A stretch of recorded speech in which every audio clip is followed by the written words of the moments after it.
شیخ فرید الدین عطار رحمہ اللہ ادھر فروش تھے، ادھر کی دکان تھی. ایک اللہ والا آیا اور وہ کھڑا ہو گیا. اب وہ یوں دیکھ رہا ہے دکان کو، قسم قسم کی شیشیاں، رنگ برنگ کے عطر ہیں، خوشبوئیں، اور لوگ آ رہے ہیں، خریدار آ رہے ہیں جا رہے ہیں، یہ کھڑا دیکھ رہا ہے. تو شیخ کافی دیر تک دیکھتے رہے. اس کے بعد اس سے کہا کہ میاں آپ نے کچھ لینا ہے یا ایسے ہی کھڑے ہو، کیا دیکھ رہے ہو؟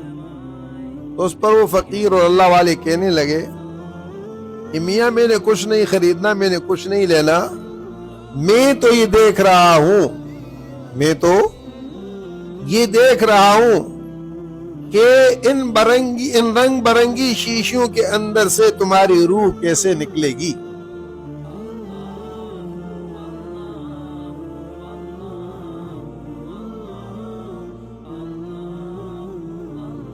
جتنا انسان دنیا پر محنت کرے گا اسی کے بقدر اس کی روح اس میں پھنسے ہوئی ہوگی.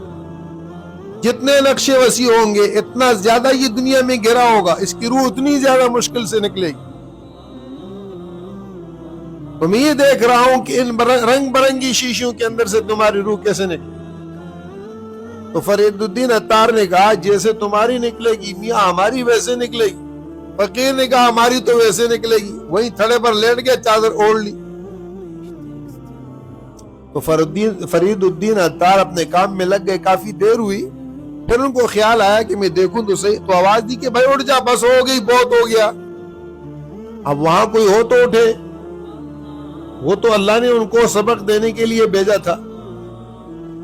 یہ اپنی دکان سے باہر نکلے، چادر ہٹائی، آگے وہ اللہ کو پیارے ہو چکے تھے، جا چکے تھے، ان کی روح نکل چکی تھی. دیکھتے ہی فرید الدین عطار کی روح پر ضرب لگی، دل پر ضرب لگی، اور دکان کو تالا لگایا، ٹاٹوڑا جنگل میں نکل گئے اور اپنے وقت کے شیخ بن گئے، شیخ فرید الدین عطار. پھر ہزارہ لوگ ان کے مریدین میں شامل ہوئے.